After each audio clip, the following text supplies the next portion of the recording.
Hi guys, I am Naveen Rajput and welcome to the TET पाठशाला by N sir. Guys आज हम लोग spotting error की second class लेके आए हैं जिसमें हम रूल्स और एग्जांपल्स दोनों को साथ लेके चलेंगे। ठीक है, पहली क्लास हमारी बेसिक की थी जिसमें नॉर्मल टेंस एरर थी। अब सेकंड क्लास में हम थोड़ा सा डिफ़िकल्ट की ओर बढ़ेंगे और स्टार्ट करते हैं अपना पहला सेशन। ठीक है, पहला एग्जांपल है I am not hungry beside I do not like X, no error. ठीक है, तो I am not hungry beside I do not like X. ठीक है, इसका हिंदी मीनिंग क्या हो गया? मैं भूखा नहीं हूँ, बिसाइड बगल में आई डू नॉट लाइक एक्स। ठीक है, सबसे बड़ी बात है कि इसमें एरर, पहली चीज़ तो ये, इसमें एरर कहाँ पे है? एरर है बिसाइड में। ठीक, बिसाइड में। ठीक, बिसाइड नहीं होगा इसकी जगह। अब नहीं होगा तो क्या होगा? बिसाइड का मतलब होता है, बिसाइड मीन्स के बगल में। ठीक है, दो टर्म होते हैं बिसाइड। ठीक, बिसाइड मीन्स बगल में। ठीक, बगल जो यहाँ पे दिया था। ठीक है, दूसरा क्या होता है? दूसरा होता है यहाँ पे एस लग जाता है, बिसाइड्स। बिसाइड्स मीन्स क्या होता है? अतिरिक्त। ठीक,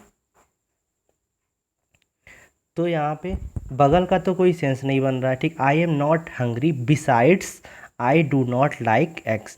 ठीक है, मैं भूखा नहीं हूँ, इसके अतिरिक्त मुझे अंडे भी पसंद नहीं है। तो गाइस बिसाइड्स की जगह पे क्या होगा? बिसाइड्स की जगह पे होगा बिसाइड्स, BESIDES। ओके, अब हम लोग सेकंड की ओर बढ़ते हैं। Economics are nowadays included as a subject in all colleges. ठीक है, स्टार्टिंग से ही लेके चलते। इकोनॉमिक्स आर, इकोनॉमिक्स एक सब्जेक्ट होता है। ठीक है, वो एक सिंगुलर सब्जेक्ट है, उसमें आर नहीं लग सकता है। कुछ वर्ड्स होते हैं, rule number 2, economics, physics, news, ये सब देखने में प्लूरल लगते हैं क्योंकि इनके लास्ट में एस लगा होता है, बट ये होते सिंगुलर है। इनके साथ जब हेल्पिंग वर्ब यूज़ होगी तो क्या यूज़ होगी? सिंगुलर हेल्पिंग वर्ब यूज़, इसलिए आर नाउ पे क्या होगा? इज़ होगा। कौन से सेंटेंस होते हैं? जैसे इकोनॉमिक्स, फिजिक्स, न्यूज़ एक्सेट्रा, जिनमें एस लगा हो बट वो सिंगुलर सब्जेक्ट की तरह बिहेव करे तो उनके साथ हेल्पिंग वर्ब भी सिंगुलर आती है। ठीक है, third, when he had got what he wanted he has gone home। Guys आपको 10 सेकंड का टाइम देते हैं, आप चेक कर लीजिए।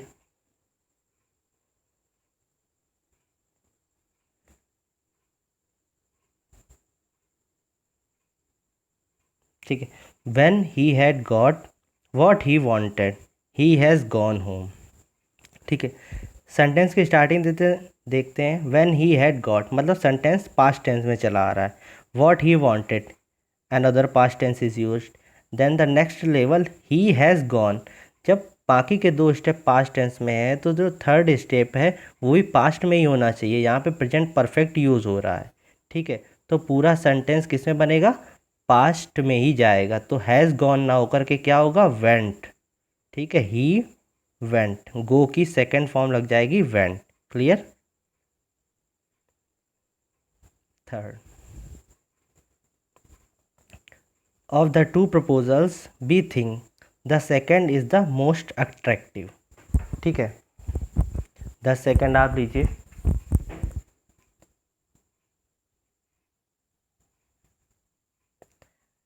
Of the two proposals B think the second is the most attractive.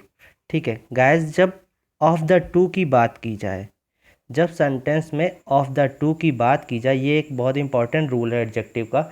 जब सेंटेंस में ऑफ द टू की बात की जाए तो द के साथ में हमेशा कॉम्परेटिव डिग्री यूज़ होती है।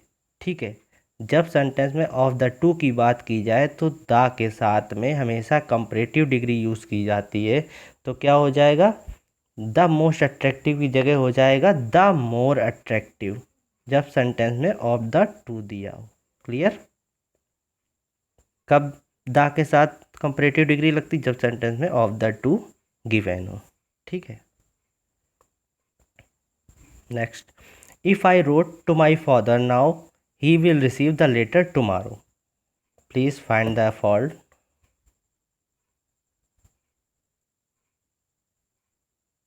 इफ आई रोट, गाइस ये सेंटेंस किस टेंस का है? ये सेंटेंस है कंडीशनल सेंटेंसेस, क्योंकि यहाँ पे क्या आ रहा है, इफ़ आ रहा है। जब इफ़ आ रहा है तो आप देखते हैं कि दो टाइप बनते हैं इफ़ में। पहला टाइप क्या होता है कि कंडीशनल वाला पार्ट यानी कि इफ़ वाला पार्ट। इफ़ वाला पार्ट अगर प्रेजेंट टेंस में हो तो उसके बाद वाला पार्ट फ्यूचर में होता है, ठीक है। तो बाद वाला पार्ट तो फ्यूचर में दिया हुआ है, लेकिन पहले एक कंडीशनल वाला पार्ट में वर्ब की सेकंड फॉर्म लगी है, ठीक है। जो किस में होता है कंडीशनल वाला पार्ट? प्रेजेंट टेंस में होना चाहिए, ठीक है। तो क्या लगेगा? इफ़ आई राइट, आई है इसलिए प्लूरल सब्जेक्ट है तो सिंगुलर वर्ब लगेगी, राइट्स नहीं होगा, सिर्फ राइट होगा। If I write to my father now he will receive the letter. अब ये एग्जैक्ट कंडीशनल सेंटेंस बना। कंडीशनल वाला पार्ट प्रेजेंट इंडेफिनिट में होना चाहिए और उसके बाद वाला पार्ट फ्यूचर इंडेफिनिट में होना चाहिए। ओके गाइस,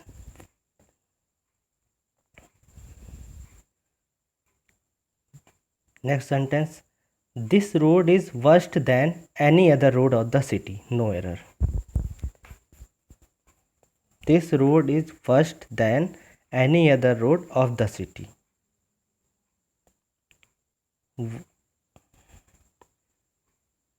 आई थिंक आपने देख लिया होगा, this road is worst than, ठीक है।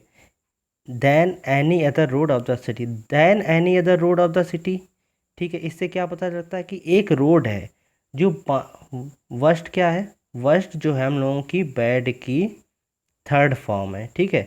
बैड की थर्ड फॉर्म क्या है? वर्स्ट, ठीक। तो इससे क्या पता लग रहा है कि यह road, this road worst than any other road, बाकी दूसरी रोडों से ख़राब है, ठीक है। मतलब क्या है? एक रोड का बाकी सारी रोडों से कंपैरिजन किया जा रहा है, ठीक। तो जब कंपैरिजन किया जाता है तो हमेशा कंपैरिजन के लिए कौन सी डिग्री यूज़ की जाती है? कंपैरेटिव। ओके गाइस, कंपैरिजन किया जाए जब किसी सेंटेंस में किसी चीज़ का, तो हमेशा कौन सी डिग्री यूज़ की जाती है? Comparative degree. तो बैड की सुपरलेटिव डिग्री लगी हुई है, ठीक है। तो इसकी कंपैरेटिव डिग्री क्या होगी? Bad worse worst. तो इसकी कंपैरेटिव क्या होती है? WORSE, ठीक है। This road is worse than any other road of the city, ठीक है। तो एरर कहाँ पे होगी? वर्स्ट में। Clear? The driver as well as the conductor are responsible for this accident, no error. बहुत इंपॉर्टेंट रूल है आज वाले 10 सेंटेंस में, ठीक है। अगर आपको लिखना चाहते हैं तो वीडियो पॉज करके आप दोबारा भी लिख सकते हैं, ठीक है। आप इसको पढ़िए और एरर फाइंड करिए। The driver as well as the conductor are responsible for the accident, ठीक है। पहली चीज़ रूल सुन लीजिए, जब सेंटेंस में विद WITH या टुगेदर विद या एज वेल एज, ठीक है, जब सेंटेंस में with together with as well as दिया हो तो सेंटेंस में जो हेल्पिंग वर्ब लगती है वो पहले वाले सब्जेक्ट के अकॉर्डिंग लगती है। मतलब जब दो सब्जेक्ट्स के बीच में, जैसे कि दो सब्जेक्ट क्या है? द ड्राइवर, द कंडक्टर, इनके बीच में क्या दिया है? एज वेल एज, ठीक। जब दो sentence as well as, with, together with, ठीक है, इन एडिशन टू से जुड़े हों तो जो हेल्पिंग वर्ब आती है यानी कि आर, ये पहले वाले सब्जेक्ट के अकॉर्डिंग आती है, ठीक है। तो यहाँ पे क्या आएगा? द ड्राइवर क्या है? सिंगुलर है, यहाँ पे आर है तो इज आएगा, ठीक है। मैं फिर समझा रहा हूँ।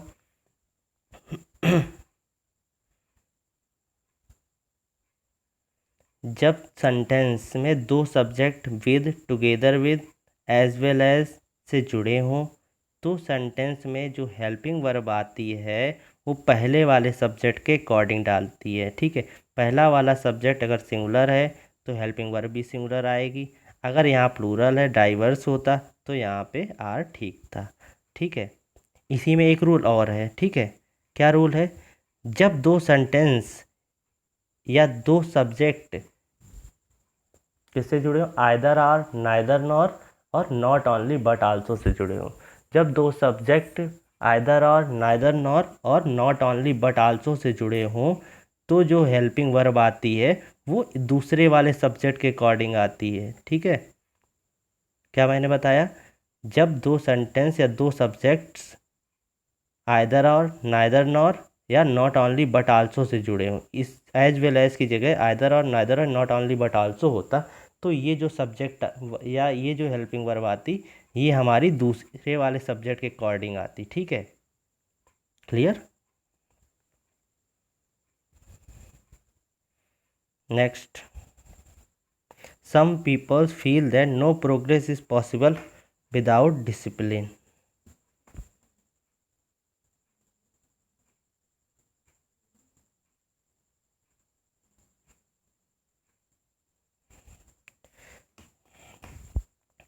सम peoples feel that no progress is possible without it. Some peoples, ठीक है, पीपल्स नहीं होगा, क्या होगा? सिर्फ पीपल होगा। ठीक ठीक, क्योंकि यहाँ पे पीपल किसी एक इंडिविजुअल थिंग को डिनोट कर रहा है, सबको नहीं। सम पीपल्स मतलब कुछ पीपल फील्स दैट कि नो प्रोग्रेस इज पॉसिबल, सारे लोगों की बात नहीं हो रही है। ठीक है, पीपल्स की बात नहीं हो रही है, कुछ उनमें से कुछ लोगों की बात हो रही, इस वजह से यहाँ पे क्या लगेगा? पीपल। ठीक, next, she told her mother that she is busy. ठीक है, आप देखिए 10 सेकेंड।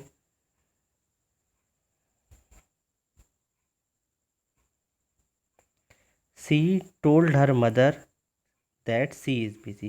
पहली चीज, सी टोल्ड हर मदर, इससे क्या पता लग रहा है कि सेंटेंस जो है वो डायरेक्ट इनडायरेक्ट अर्थात नरेशन का है। ठीक है, जब सेड या सेड टू की जगह टोल्ड हो जाता है, ठीक है, कॉमा इन्वर्टेड कॉमा की जगह दैट लगा हुआ है, ठीक है, उसके बाद यहाँ पे इज लगा हुआ है, तो नरेशन में प्रत्येक प्रेजेंट पास्ट में चेंज हो जाता है। ठीक है, तो ये प्रेजेंट इंडेफिनिट है।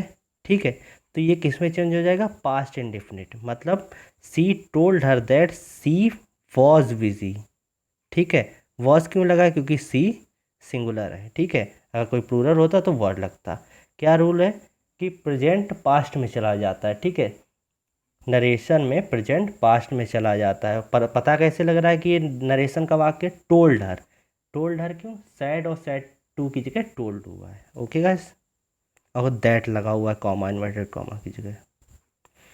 नेक्स्ट और the last sentence of this class, after listening to little of songs she switched off the radio. ठीक है, after listening to little of songs she switched off the radio. बहुत important rule है guys, ध्यान से देखिएगा। दो rule बनेंगे इसमें और दोनों मैं आपको समझाऊंगा। पहली चीज़ कि पहला रूल तो ये है, जब जैसे कि लिटिल ऑफ दिया है, little of, some of, half of, most of, इस तरह के वर्ड दिए हो तो इसके आगे जो नाउन आता है, जैसे कि सॉन्ग्स आया, वो प्लूरल में होता है। क्या रूल है? Little of, some of, most of, half of के बाद आने वाला नाउन या एडजेक्टिव जिसमें भी हो वो प्लूरल में होगा। ठीक है, जैसे लिटिल ऑफ सॉन्ग गलत था, little of songs, most of songs. Clear? First rule तो ये हो गया। बट इस सेंटेंस में मिस्टेक क्या? लिटिल ऑफ की। वो क्यों मिस्टेक है? वो इसलिए मिस्टेक है, after listening to little of songs, little का यूज़ अनकाउंटेबल्स के लिए हो जाता है। ठीक है, लिटिल का प्रयोग अनकाउंटेबल नाउन के लिए होता है। जब अनकाउंटेबल की बात की जाए तो लिटिल का प्रयोग होगा, लेकिन जब काउंटेबल नाउन की बात की जाए तो क्या लगेगा? Some of. ठीक, क्योंकि सॉन्ग्स की काउंटिंग की जा सकती है। ठीक है, लिटिल ऑफ अनकाउंटेबल के लिए यूज़ होता है, बट सॉन्ग्स की काउंटिंग की जा सकती है, इसलिए सॉन्ग्स क्या काउंटेबल नाउन है, तो लिटिल ऑफ की जगह क्या लगेगा? Some of. ठीक है, ओके गाइस, तो क्या रूल बताया? Most of, some of, half of, इस तरह के वाक में थाउजेंड ऑफ, तो उनके बाद जो नाउन एडजेक्टिव आता है वो क्या आता है? प्लूरल आता है। ठीक है, दूसरी चीज़, लिटिल का यूज़ अनकाउंटेबल नाउन के साथ किया जाता है। ठीक है, फ्यू और सम का प्रयोग काउंटेबल्स के साथ किया जाता है। सो आई थिंक गाइज आपको हमारी क्लास पसंद आई होगी। अगर आपको कुछ फ़ायदा मिलता है तो प्लीज़ इसको लाइक, शेयर और सब्सक्राइब करिएगा। Thank you for watching guys, and please share and subscribe इस थैंक यू, थैंक यू।